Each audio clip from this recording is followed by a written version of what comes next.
When I walked into the bathroom that night, I wasn't expecting the razor on the sink, the unfamiliar cologne in the air, or the second toothbrush angled neatly beside mine. But it wasn't the objects that broke me. It was the silence. Hers, not mine. The kind that settles deep in your bones when someone has been rehearsing a lie too long to remember the truth. She stood in the doorway, robe tied too neatly, lips parted like she had something to say, but didn't. And in that stutter, in that second of cracked composure, I knew. The woman I had built a life with, raised children with, protected with everything I had, was prepared to dismantle it all, quietly and efficiently, behind my back. And the man she brought into my home, he was still inside, hiding. I didn't rage, I didn't scream, I didn't even blink. Because in that moment, something more terrifying than betrayal settled into me. The realization that she thought I'd never fight back, that I'd break in silence. She had no idea what silence could do when it's holding the truth. Before we dive into today's story, take a moment to share where you're watching from. We love seeing how our stories bring people together from every corner of the world. Your thoughts and comments are what make this community so special, and we're truly grateful to have you here. If you haven't already, don't forget to hit that subscribe button and turn on notifications so you never miss a new story filled with drama, resilience, and unexpected twists. Now, settle in, get comfortable, and maybe grab your favorite drink because this is a tale you won't want to miss. Let's get started. The day I stopped believing in my wife wasn't the day she lied. It was the day she stuttered. It was April 1st, a Monday, and I remember that because Manhattan had just barely shaken off the frost of winter and the sky was still uncertain, gray like a pause before a punch. I'd left work early for the first time in weeks. No court, no client dinner, no excuses, just a spontaneous need to go home to the penthouse we'd spent 3 years perfecting, to the home where my kids laughed and where my wife smiled at parties with a flute of champagne like betrayal had never once crossed her lips. I walked in through the private elevator, the marble floors gleaming in their usual pristine silence. But that silence, it was wrong. It didn't welcome. It warned. No jazz humming from the kitchen speaker. No giggles from Sage dancing in the hallway. No, "Hey babe," drifting from the living room where Isolde usually curled on the velvet chaise, phone in hand, eyes pretending interest. Just stillness. I called out, "Isolde?" But my voice sounded like it didn't belong. I set down my briefcase and loosened my tie, moving deeper inside. And then I saw it. The bathroom door, our ensuite off the master, was cracked open, light spilling through. Normally, she kept it closed. She was obsessive about presentation, even behind doors. And if she were inside, she'd have heard me call her name, so I pushed it open. There, against the edge of the soaking tub, sat a pair of men's shoes. Polished. Dark. Not mine. Beyond them, a towel, still damp and carelessly draped across the vanity. A razor I didn't recognize resting beside my toothbrush, except mine had been moved. Shifted over, nudged aside to make space. I stood motionless. My heartbeat didn't race. It slowed, like time was folding in on itself and asking me to pay attention. From the bedroom, I heard a step, then another. Soft. Deliberate. She emerged a second later, fully dressed, makeup fresh but not evening ready, and froze mid-stride as if I'd caught her trespassing. "Grayson," she said, breath hitching, "you're home early." I noticed. My voice was quiet, steady. But she blinked too many times in a row, and her posture stiffened, not surprised, but startled. "There's something in the bathroom I need to ask you about." She hesitated. What do you mean?" "A pair of shoes. A towel. A razor. Not mine." Her gaze darted toward the bathroom and back to me. It's not what it looks like. That phrase, it was always what it looked like. And now her shoulders dropped, her arms crossed, her body folded into itself. I didn't raise my voice. I didn't accuse. I simply asked, "Who does it all belong to?" She opened her mouth, but nothing came, just a flinch and a silence. Then, "A friend. He stopped by after the gym, just needed to freshen up. I told him not to leave things behind." "That's so?" "Yes." I watched her retreat into herself. She walked into the bathroom, began collecting the items like scooping up shame in plain view. Her hands trembled. Her lip twitched. "Where is he now?" I asked. "Gone." "Left before you arrived." I nodded slowly. "Then why are his shoes still here?" "He forgot them. He was in a rush." Her voice cracked, and I caught it, just beneath the surface, panic wrapped in poise. I crossed my arms. "You telling me a man came into my home, used our shower, rearranged our countertop, and left his shoes, all by accident?" She wouldn't meet my eyes. She always met my eyes. "No," I said. "This wasn't rushed. It was sloppy. Grayson, please, you have to trust me." "I did. That's what makes this hurt." She flinched again. Her hand touched her mouth like she could hold the words in this time. And then, a sound. Faint. Almost imperceptible. A dull thump from the guest room. Both our heads snapped toward it. I stepped past her. She grabbed my arm. "Please don't," she whispered. "He's not here. There's no one." But her hand shook. I pulled free. I moved through the hallway like a man pacing a courtroom he didn't ask to be in.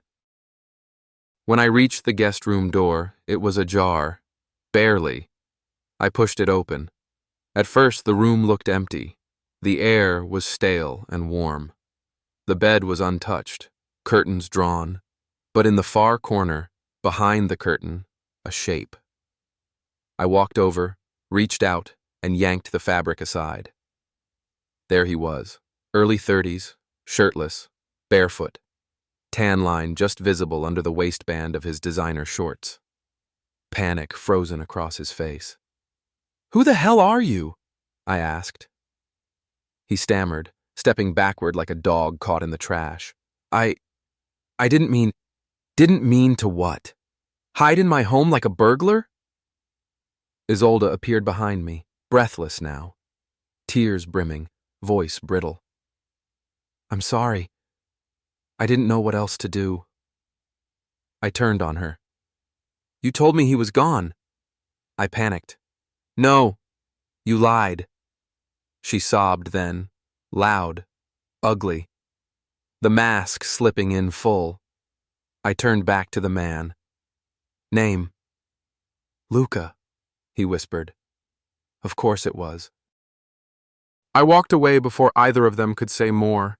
Past the bathroom, past the foyer, toward the front door. I didn't slam it. I didn't speak again. I stepped into the elevator, pressed the button, and exhaled. Just once. That night, I didn't go to a hotel.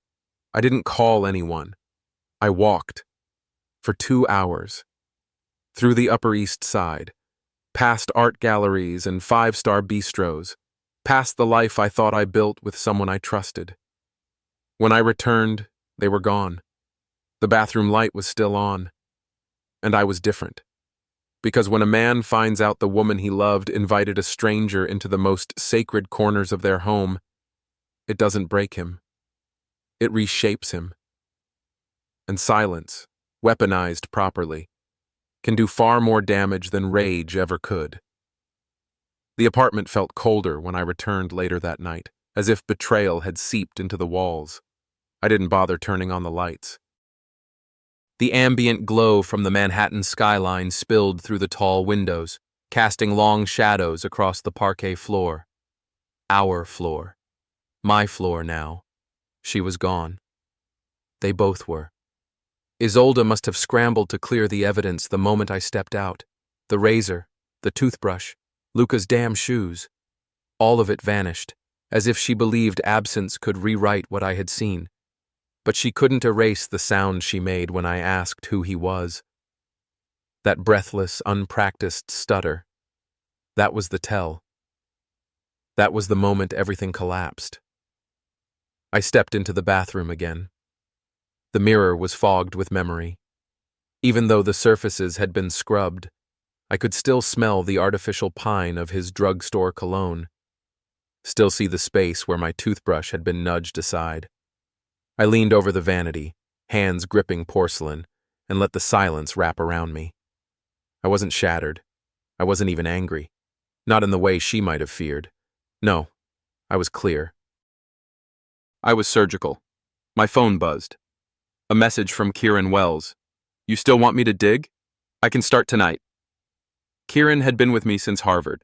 Smart, discreet, and dangerous when you needed him to be. He handled dirty divorces for Wall Street royalty, buried scandals before they surfaced. There was no one I trusted more. I replied, "Start now. I want everything on Luca Barone.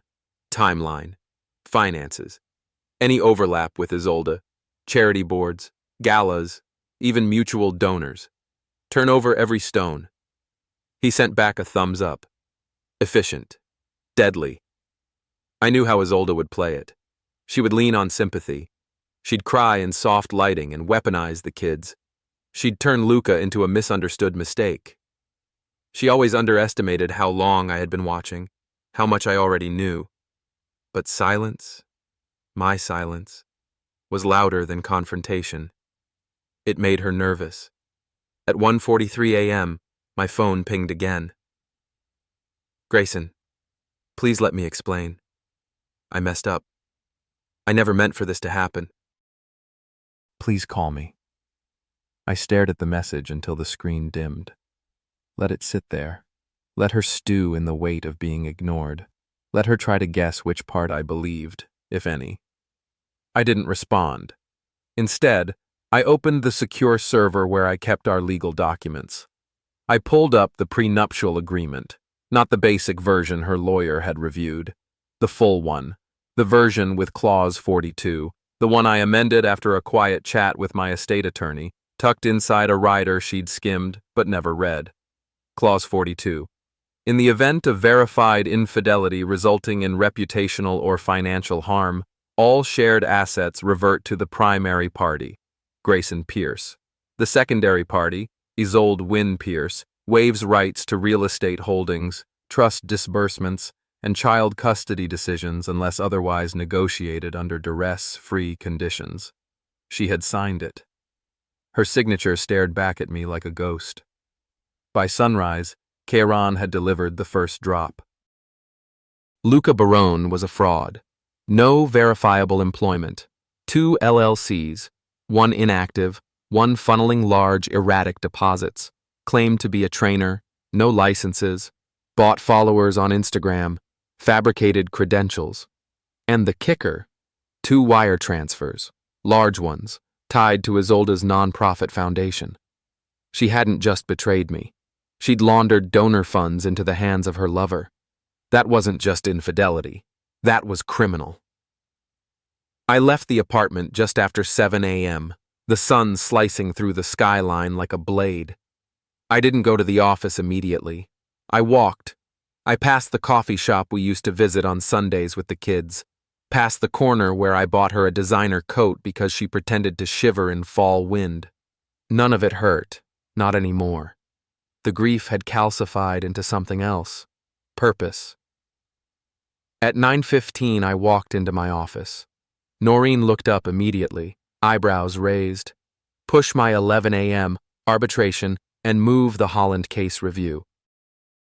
I need a few hours uninterrupted. She didn't ask why. She didn't need to. Inside, I closed the door and pulled out a marker.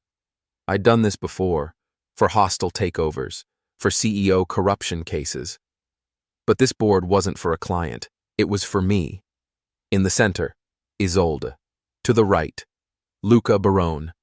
Below, the foundation. To the left, custody, assets, public perception. This wasn't about divorce. This was about evisceration, quietly, legally, permanently. At noon, Kieran sent another text. Got Luca leaving her building this morning. He's at Soho House now under the alias Marco Divine. Want pics? Yes, and dig into the alias. If he has fake names, he has skeletons. A knock on my door broke the rhythm. Noreen peeked in. Sir, it's your wife. She hesitated over the word. She insisted. Family emergency. Of course she did. I nodded once. Send her in. Isolde entered like nothing had happened, wearing white, tailored silk. No tears today. Just poise, like a politician in damage control. Grayson, she began, voice careful. You haven't answered me. I need to talk to you. I'm busy. You've always been busy. That's part of the problem, isn't it? You're not here to discuss my schedule. She stepped further inside. You don't know what's really going on. Luca wasn't supposed to. He's not who you think. Then who is he? She swallowed. Her throat tightened. Someone who made me feel seen again. For the first time in years. And so you paid him? With donor money? Her breath caught. I didn't mean to embezzle. Didn't mean to insult my intelligence. She sank into the chair across from my desk. I was drowning, Grayson. You've been married to your work for the last 5 years. I've been invisible. No, you've been deceptive. There's a difference.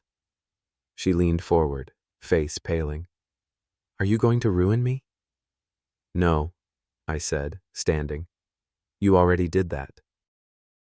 I'm just going to ensure everyone knows who did the breaking. For a second, the facade cracked. Real fear appeared behind her lashes. That was the moment I realized. She still thought she could negotiate with me. She still didn't understand that I wasn't playing the same game anymore. She left in silence. This time, I didn't stop her.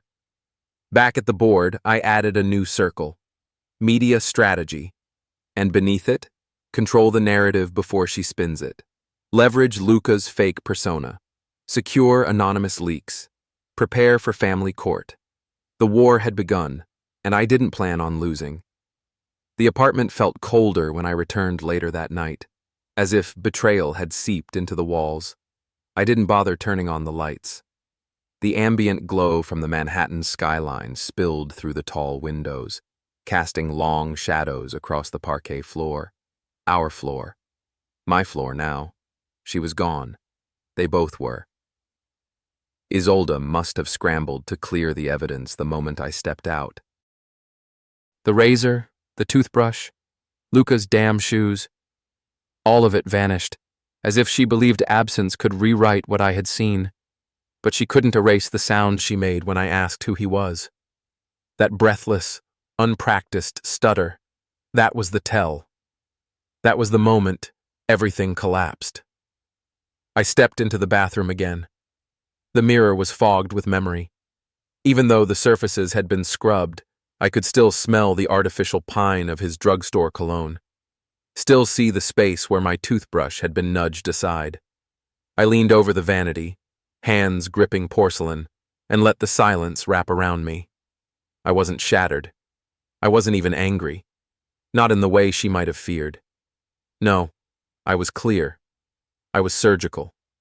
My phone buzzed. A message from Kieran Wells. You still want me to dig? I can start tonight. Kieran had been with me since Harvard. Smart, discreet, and dangerous when you needed him to be. He handled dirty divorces for Wall Street royalty, buried scandals before they surfaced. There was no one I trusted more. I replied, start now. I want everything on Luca Barone, timeline, finances, any overlap with Isolde, charity boards, galas, even mutual donors. Turn over every stone. He sent back a thumbs up. Efficient. Deadly. I knew how Isolde would play it. She would lean on sympathy. She'd cry in soft lighting and weaponize the kids. She'd turn Luca into a misunderstood mistake. She always underestimated how long I had been watching, how much I already knew. But silence, my silence, was louder than confrontation. It made her nervous. At 1:43 a.m., my phone pinged again. Grayson, please let me explain. I messed up. I never meant for this to happen. Please call me. I stared at the message until the screen dimmed. Let it sit there. Let her stew in the weight of being ignored. Let her try to guess which part I believed, if any. I didn't respond. Instead, I opened the secure server where I kept our legal documents. I pulled up the prenuptial agreement, not the basic version her lawyer had reviewed, the full one. The version with Clause 42, the one I amended after a quiet chat with my estate attorney, tucked inside a rider she'd skimmed but never read. Clause 42. In the event of verified infidelity resulting in reputational or financial harm, all shared assets revert to the primary party, Grayson Pierce. The secondary party, Isolde Wynne Pierce, waives rights to real estate holdings, trust disbursements, and child custody decisions unless otherwise negotiated under duress-free conditions. She had signed it. Her signature stared back at me like a ghost. By sunrise, Kieran had delivered the first drop. Luca Barone was a fraud. No verifiable employment. 2 LLCs, one inactive, one funneling large, erratic deposits, claimed to be a trainer. No licenses. Bought followers on Instagram. Fabricated credentials. And the kicker? 2 wire transfers, large ones, tied to Isolde's non-profit foundation. She hadn't just betrayed me, she'd laundered donor funds into the hands of her lover. That wasn't just infidelity. That was criminal. I left the apartment just after 7 a.m., the sun slicing through the skyline like a blade. I didn't go to the office immediately. I walked. I passed the coffee shop we used to visit on Sundays with the kids, past the corner where I bought her a designer coat because she pretended to shiver in fall wind. None of it hurt. Not anymore. The grief had calcified into something else. Purpose. At 9:15, I walked into my office. Noreen looked up immediately, eyebrows raised. Push my 11 a.m., arbitration, and move the Holland case review. I need a few hours uninterrupted. She didn't ask why. She didn't need to. Inside, I closed the door and pulled out a marker. I'd done this before, for hostile takeovers, for CEO corruption cases. But this board wasn't for a client. It was for me. In the center, Isolde. To the right, Luca Barone. Below, the foundation. To the left, custody, assets, public perception. This wasn't about divorce. This was about evisceration. Quietly, legally, permanently. At noon, Kieran sent another text. Got Luca leaving her building this morning. He's at Soho House now under the alias Marco Divine. Want pics? Yes, and dig into the alias. If he has fake names, he has skeletons. A knock on my door broke the rhythm. Noreen peeked in. Sir, it's your wife. She hesitated over the word. She insisted. Family emergency. Of course she did. I nodded once. Send her in. Isolde entered like nothing had happened. Wearing white, tailored silk.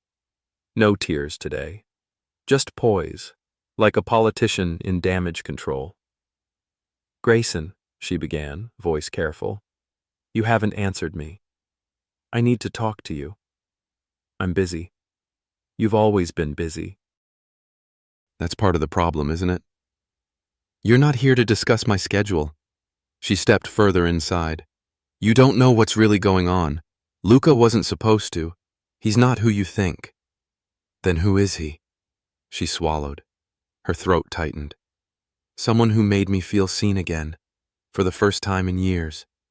And so you paid him? With donor money? Her breath caught. I didn't mean to embezzle, didn't mean to insult my intelligence. She sank into the chair across from my desk. I was drowning, Grayson. You've been married to your work for the last 5 years. I've been invisible. No, you've been deceptive. There's a difference. She leaned forward, face paling. Are you going to ruin me? No, I said, standing. You already did that. I'm just going to ensure everyone knows who did the breaking. For a second, the facade cracked. Real fear appeared behind her lashes. That was the moment I realized. She still thought she could negotiate with me. She still didn't understand that I wasn't playing the same game anymore. She left in silence. This time, I didn't stop her. Back at the board, I added a new circle, media strategy, and beneath it, control the narrative before she spins it, leverage Luca's fake persona, secure anonymous leaks, prepare for family court.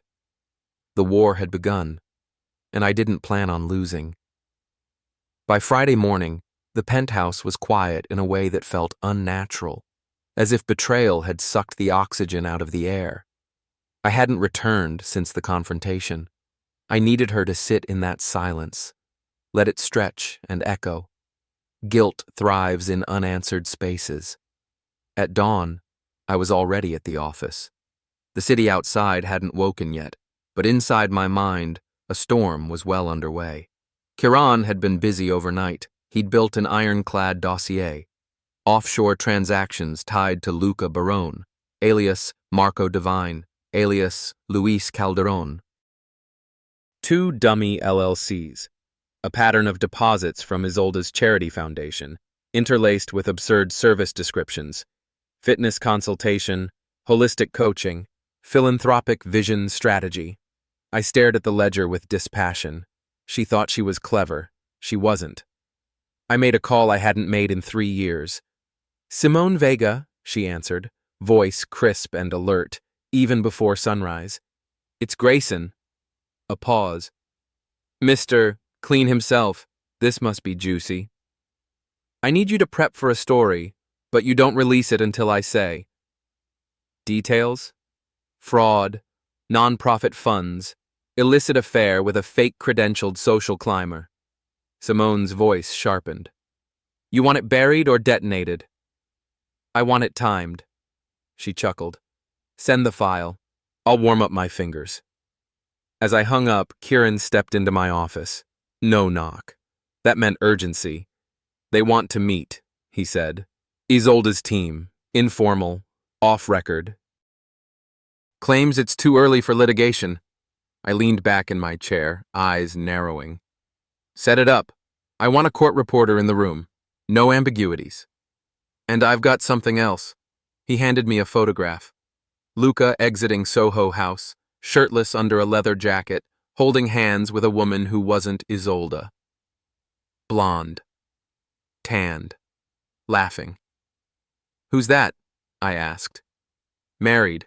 Wife of Gregory Halden, the guy behind Hudson Core Investments. I exhaled slowly. He's playing multiple boards. 4 affairs we've tracked, 2 ongoing. He's a professional parasite. Good. That made my case stronger. Made Isolda look like a gullible fool in court, which, ironically, might be her only honest moment in this. By 10, Jonas Crane, my lawyer, arrived to prep. Jonas was understated but lethal. Where Kieran dug up dirt, Jonas turned it into weaponized litigation. The meeting was scheduled for noon. Isolda arrived late, accompanied by a doe-eyed junior attorney. No sign of her usual legal pit bulls. She wore navy blue, a calculated middle ground between sorrow and strength. We sat across a polished mahogany table. My team made no small talk. I watched Isolda closely. She looked tired, not broken, but fraying. Her lawyer began with an almost pleading tone. We believe reconciliation is possible. This doesn't need to be scorched earth. Jonas didn't even blink. We're not here to discuss feelings. We're here to discuss custody, finances, and public exposure. Her lawyer flushed. Jonas pushed the manila folder across the table. Inside, Luca's fraudulent identities, photos of him entering and leaving Isolda's building at odd hours, financial trails between her nonprofit and his sham LLC. Isolda's hands visibly trembled as she opened the file. Page after page, her eyes darted. She paled. Jonas leaned in. Our offer is simple. Full physical and legal custody to Mr. Pierce. No alimony. You vacate the penthouse within 30 days. Your trust disbursement is frozen pending review. If you decline, we go public. Isolda's voice was small. This is blackmail. This is leverage, Jonas corrected. Blackmail is illegal. This is documentation. She looked at me, finally. You're really going to do this? You did it first, I replied. Her mouth opened, then shut. When the meeting ended, she lingered a second too long by the door. I saw it. The fear, the realization that she wasn't going to spin this. As soon as she was gone, Jonas turned to me. You want to file the custody motion? Do it, I said, and file the breach of fiduciary duty complaint through the state charity board. Let her explain the donor transfers to a DA. By afternoon, the machinery was in motion. A private investigator had already tracked Luca to a hotel in Tribeca.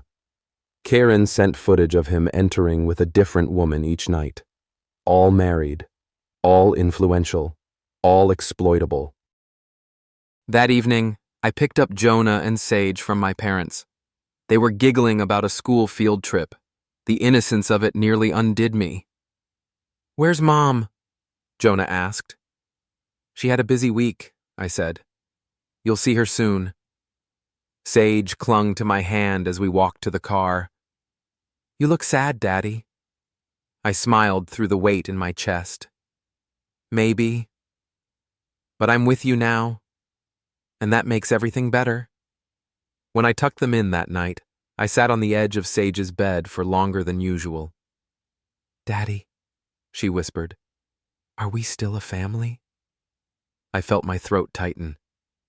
We always were, I said, and we always will be, just in a new way. After they slept, I returned to my office. Simone had the full draft of the exposé ready, names redacted, but anyone in our circle would connect the dots. It would break social media in the Upper East Side. The board of trustees at the nonprofit would implode. Donors would run. And Isolda would become a cautionary tale whispered over cocktails and gala dinners, but I hadn't released it yet, not until she signed custody over to me in writing. The story was a sword. I just had to decide when to swing it. At 1:34 a.m., she texted me, Grayson, please don't humiliate me. Let's do this quietly, for the kids. There it was. The crack. The plea. I didn't respond, but I drafted the reply in my mind. You made your choices. Now, I make mine. The morning after Isolda's text, I awoke with something I hadn't felt in weeks. Certainty. Not relief, not satisfaction, just the cold, focused clarity of someone who knew he was winning. The penthouse remained quiet.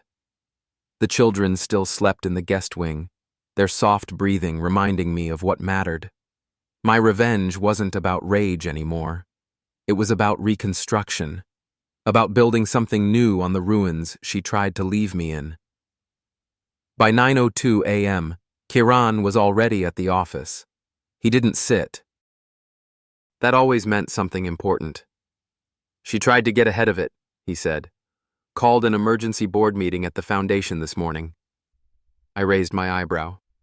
And? Too late. Someone leaked the donor transaction documents. Simone swears it wasn't her. But the moment it hit the board, 2 members resigned, and a third is calling for an external audit. I let the silence stretch. She's not just losing her grip on the board, Kieran added. She's losing her narrative, and without that, she's nobody in this city. I gave a small nod. Then we let it bleed slowly. He slid another folder onto the table. Luca moved out of Tribeca, booked a suite at the Marlowe under a new alias. Dominic Brandt. He's using a corporate card tied to a Shell LLC that doesn't exist past a P.O. box in Nevada. He's running, I said. Good. He should be. You want us to corner him? No. Let him spiral. He's the type to get careless when the walls start closing in. At noon, Jonas Crane came in with a new draft of the custody agreement. He looked like he hadn't slept, but his smile was sharp. She's panicking. Her counsel reached out this morning. They're asking for a confidentiality clause in exchange for signing full custody over to you. I sipped my espresso. She wants to muzzle me. She's trying to salvage what little remains of her social standing. Decline. She gets nothing unless she signs clean. Jonas nodded. Thought you'd say that, but you might want to know. Luca was spotted last night with another woman. New? Repeat. Ava Halden. Wife of Gregory Halden? I raised an eyebrow. The very one. My lips curled. Luca really is a slow-burning Molotov. I picked up my phone and opened the encrypted chat with Simone Vega. Grayson, hold the peace. Do not publish. Simone. Thought so. Grayson. But prep a revised version with Ava Halden mentioned by name. No redactions. Simone. You really want blood now, don't you? Grayson. I want facts. The city can draw its own conclusions. Later that day, an invitation landed in my inbox. The Rose Bridge Gala, one of Isolda's signature annual events, was rebranded. Her name was missing from the masthead. The board had scrubbed her title. She'd been replaced by a junior socialite with a fraction of her clout. It was humiliating, quietly so. But in our circles, silence is its own kind of roar. Around 5:00 p.m., a courier delivered a sealed envelope to my office. Inside, a letter, handwritten, from Isolda. Grayson, you win. I don't have the strength or the fight to keep going. The kids need stability, and I'm not it. I've signed the papers. I only ask that you leave me a sliver of dignity. Jonas arrived 5 minutes later with the signed custody agreement. He looked stunned. She walked in, no attorney, handed me the signed documents, and walked right out, no words. Just silence. I read the signature. Her handwriting had changed. Looser, hesitant. She's breaking, Jonas said. She already broke, I said.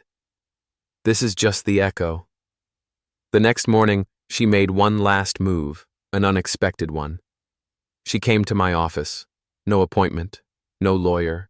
She wore a muted gray wrap dress, no makeup, hair pulled back in a bun.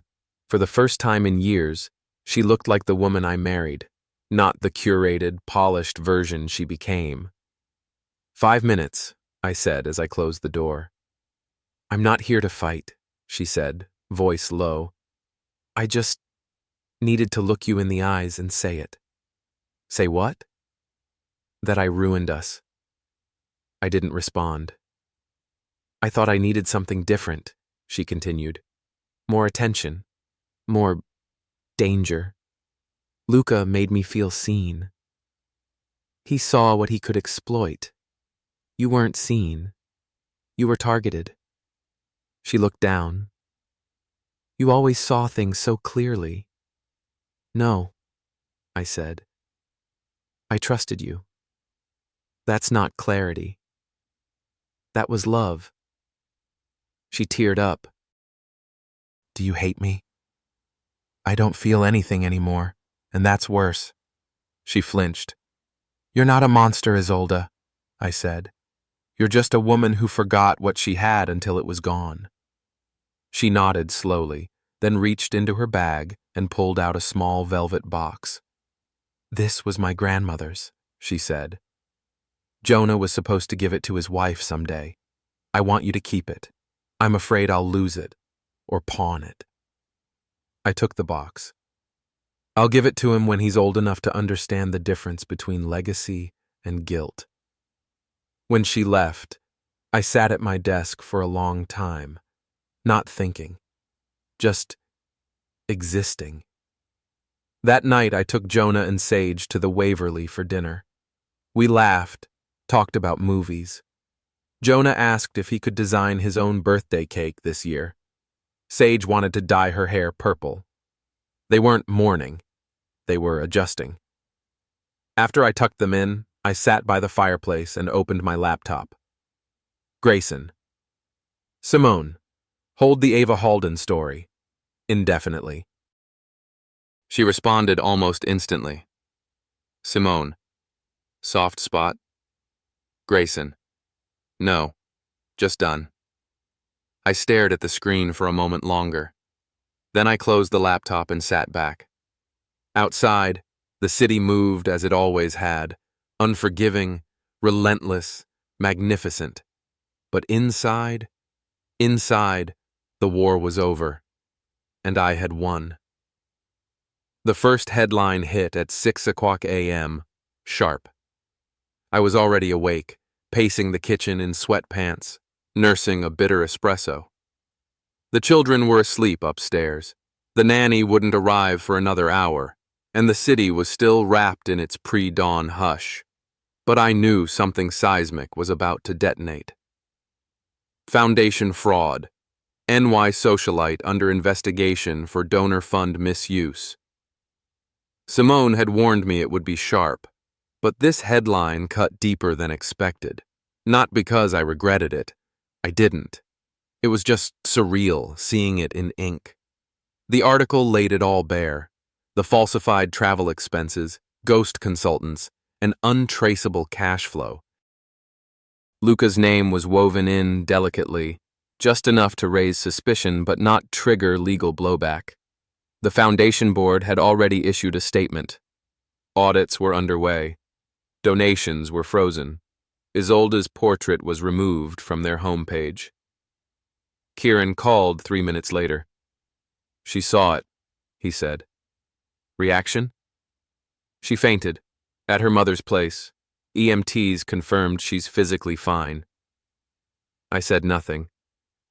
"She'll survive," Kieran added after a beat. "But her name won't."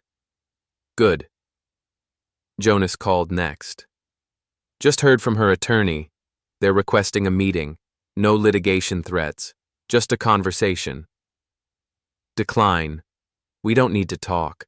This isn't a negotiation. It's a reckoning." "She might flip," Jonas warned. "She's scared. She might try to implicate you." "She can try. Every dollar is accounted for, every document time-stamped, and Simone's source remains anonymous. We've covered our tracks." Around 8:00 a.m., a delivery arrived at the building concierge. A small envelope. No return address. Inside, a single photograph. Luca, in the elevator of the Marlowe, kissing Ava Halden. On the back, a date. 2 weeks before the gala. No words, no threats. Just a time-stamped moment that could torch 3 marriages. I scanned it once and tossed it into the fireplace. Let them burn. By noon, reporters camped outside Isolde's apartment building. The media firestorm was only growing. I stayed home, canceled all meetings. Jonah and Sage were shielded, phones locked away, tutors briefed. I watched it unfold in silence. Around 2:00 p.m., Luca called me. I stared at the screen. Decline. He called again. Then texted. "Luca, we need to talk. This isn't just about Isolde anymore. They're going after my clients, my deals. Luca, you made your point, but this is going too far. Luca, Grayson, I swear I'll walk away. Just call me. I replied with a single line. Grayson, you walked into my home, into my family. You don't get a conversation. He didn't respond. That evening, I opened a bottle of champagne, alone. I didn't feel joy, or vengeance, just stillness. I sat on the balcony as the city lit up around me. Somewhere downtown, Isolde was drowning in crisis management. Luca was probably calling every fixer in Manhattan. But in this moment, I was weightless. Jonah joined me after dinner. Dad, what's a subpoena? I turned to him. Where did you hear that? On the news. I saw Mom's name. I pulled him into the seat beside me. It's something adults get when they're being asked a lot of serious questions. It doesn't mean someone's bad. It just means people want answers. He was quiet for a moment. Did Mom do something bad? I looked at him carefully. She made some really poor choices, but you don't have to worry. I'll protect you. Always. Okay, he whispered, and leaned into my side. That night, I watched the clip of Isolde being escorted out of her Upper East Side co-op, flanked by 2 assistants and her mother. Reporters screamed questions. She said nothing. It was over, except for one thing. At 10:45 p.m., my phone buzzed. An email from Isolde. Subject line, closure. Grayson, I know I don't deserve a response, but I needed to say this. I loved you once, and I think, in some broken part of me, I still do. I don't blame you for what happened. I blame myself for the choices, the lies, the cowardice. If I had asked for help, maybe we'd still be whole. But I asked for escape, and now I've lost everything. Please don't let the children hate me. I couldn't live with that. I'm going away for a while. Somewhere quiet. Somewhere no one knows my name. Take care of them. And if you ever remember me, remember that I did once know how to love you. I didn't reply. I didn't forward it. I just archived it and closed the app. Then I picked up my journal and wrote one line. Everything lost was never mine to begin with. The hearing was closed to the public. Jonas had insisted on it. Too much media buzz. Too many vultures sniffing for sound bites. It wasn't a trial. It wasn't even criminal. Not yet. But it was the final domino before the collapse of everything Isolde had constructed around her curated facade. We sat at opposite tables. She arrived first, silent, guarded, her skin pale and taut beneath designer makeup. The courtroom lights made everything clinical. The soft whir of a ceiling fan, the sharp click of my pen, the weight of eyes from her legal team, none of them speaking unless spoken to. I didn't flinch when she entered. I didn't rise. I barely looked up, because there was nothing left to acknowledge. The judge was direct. Miss Swinpierce, we are here to finalize the revised custodial arrangement and financial disclosures regarding the foundation. Is that correct? Her attorney spoke on her behalf. Yes, Your Honor. And then mine. We'd like the amendment to reflect a full custodial transfer of Jonah and Sage to Mr. Pierce, with voluntary visitation rights contingent upon therapeutic review.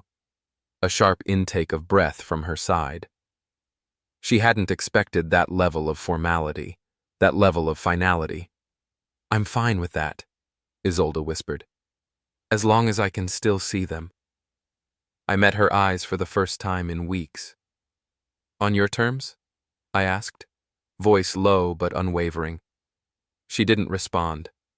The judge interjected. We will set therapeutic parameters. Children's well-being is the court's priority. Jonas submitted a file of documentation, photos, call logs, financial reports, donation flows, everything that made clear why I had taken the nuclear route. And none of it was fabricated, none of it exaggerated. Just the truth, sealed and signed. In the hallway afterward, we passed each other again. No one else was near. No assistants, no counsel, no media, just her.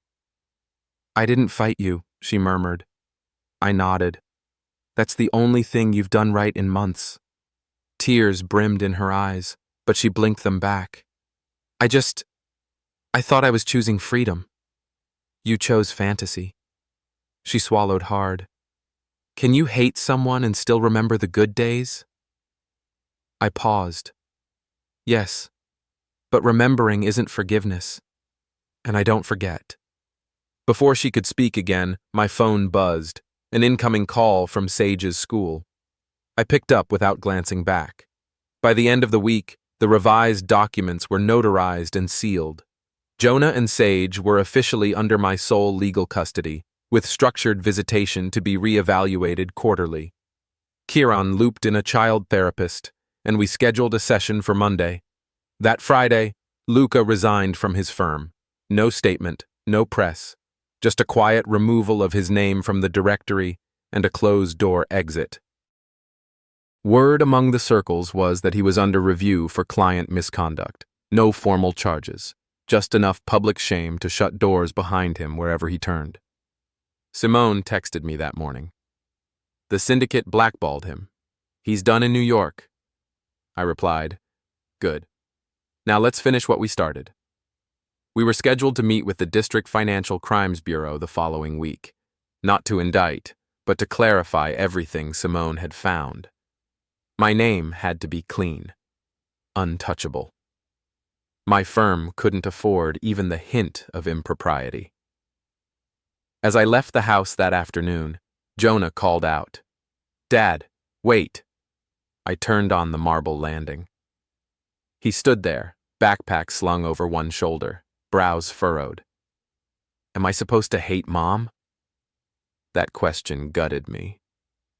"No," I said gently. "You're supposed to love her in your way, but also protect your heart." He nodded slowly. "She said she'd write to us." "She can.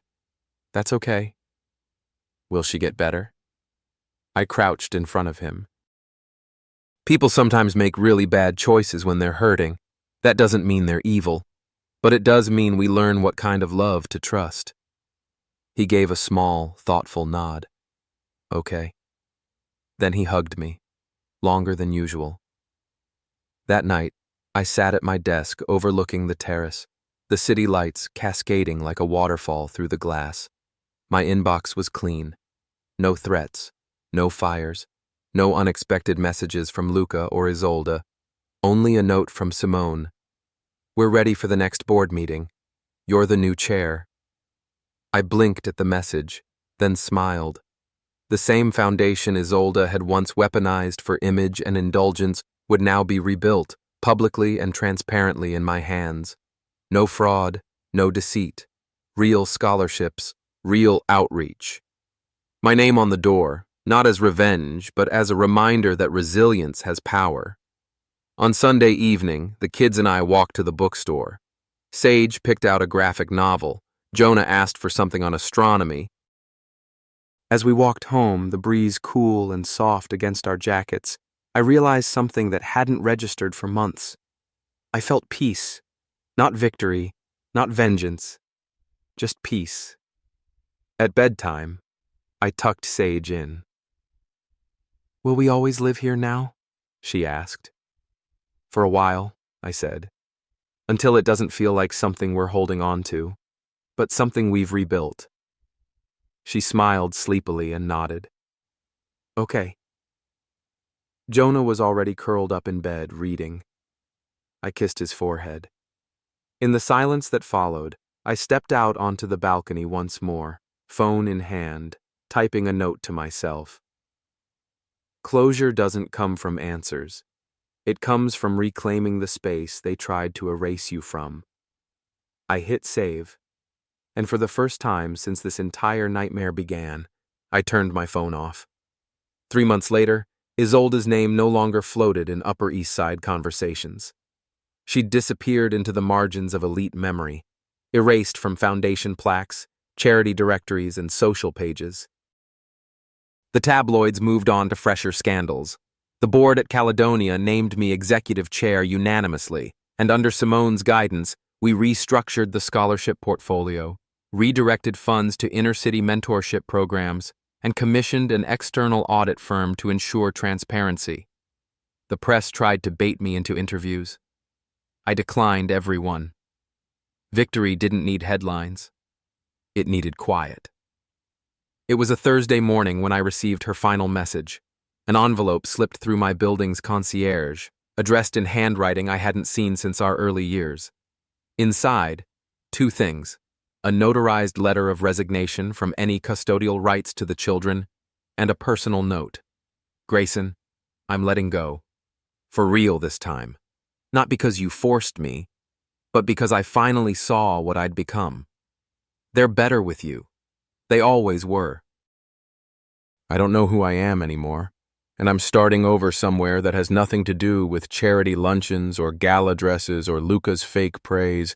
I won't bother you again. Tell them, when they're ready, I'm still here. I didn't cry. I didn't smile.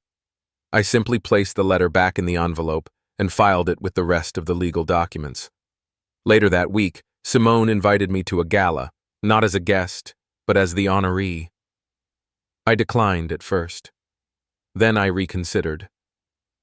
That night, I stood under chandeliers I once loathed, in a room full of people who'd whispered about me only months before. But now they watched me with something close to reverence, or at least reluctant respect. Simone introduced me as a man who didn't just survive scandal. He redesigned its blueprint. I didn't make a speech. Instead, I made eye contact with every donor, every executive, every person who'd once co-signed my erasure with silence. And I didn't blink. I was no longer trying to prove I'd won. I had simply become undeniable. When I returned home that night, Jonah was still awake. He was watching old videos on his tablet, ones from vacations, birthdays, school recitals. In one, Isolde stood at a piano recital, clapping for Sage, arm around me like everything had once been whole. "Do you miss it?" Jonah asked softly. I sat beside him. "Sometimes, but mostly, I miss who I was back then, before I knew. Are we going to be okay?" I looked him in the eyes. "We already are." In the months that followed, our routines grew sacred. Breakfast by the windows, weekend museum trips, weekday therapy sessions that helped Sage articulate her hurt in color and Jonah name his grief without shame. I started writing again. Just small entries, observations, lessons. One morning, I typed the following in my journal. They thought I'd break. But some men carry their ruins like maps, turning every crack into a landmark. That became the beginning of a memoir I'd never planned to write. I didn't use names. I didn't tell secrets. I just wrote about survival, reinvention, and how silence, when chosen, can be the most powerful answer. One evening, I received a message from Kieran. The Foundation's scholarship program just hit 3,000 applicants. You did that. I forwarded it to Simone with a simple line. This is what legacy looks like. One warm April afternoon, a full year after that night, I found Luca hiding behind my curtains. I took Sage and Jonah to Central Park. We had ice cream. We fed ducks. We sat on the grass watching clouds. The wind was calm. The city, loud but distant. Sage curled into my side. Can we stay here forever? I smiled. Not forever, but as long as we can. She yawned, blinking up at the sky. It's better with just us. I kissed her forehead. Yes, baby. It is. Later, as the sun dipped low, Jonah pointed out a flock of birds flying west. Do they ever get lost? He asked.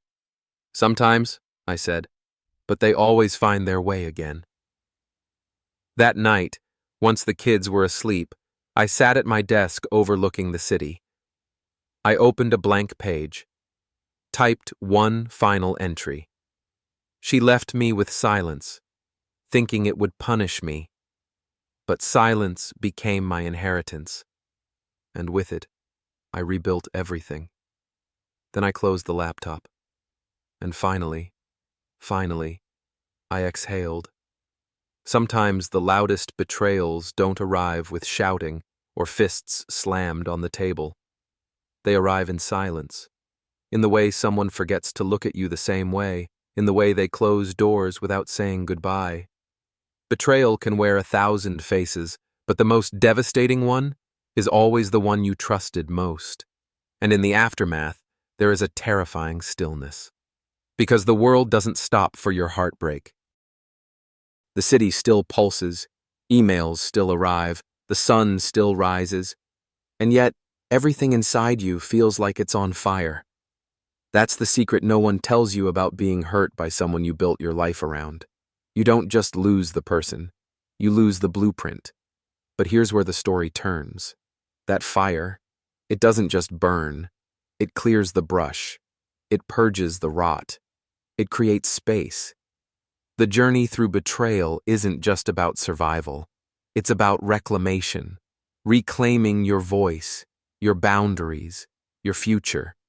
It's the painful process of confronting illusions and standing in what's real, no matter how uncomfortable or humiliating the truth might be. And often, truth comes wrapped in discomfort. It exposes what you enabled, what you ignored, what you sacrificed for the illusion of harmony.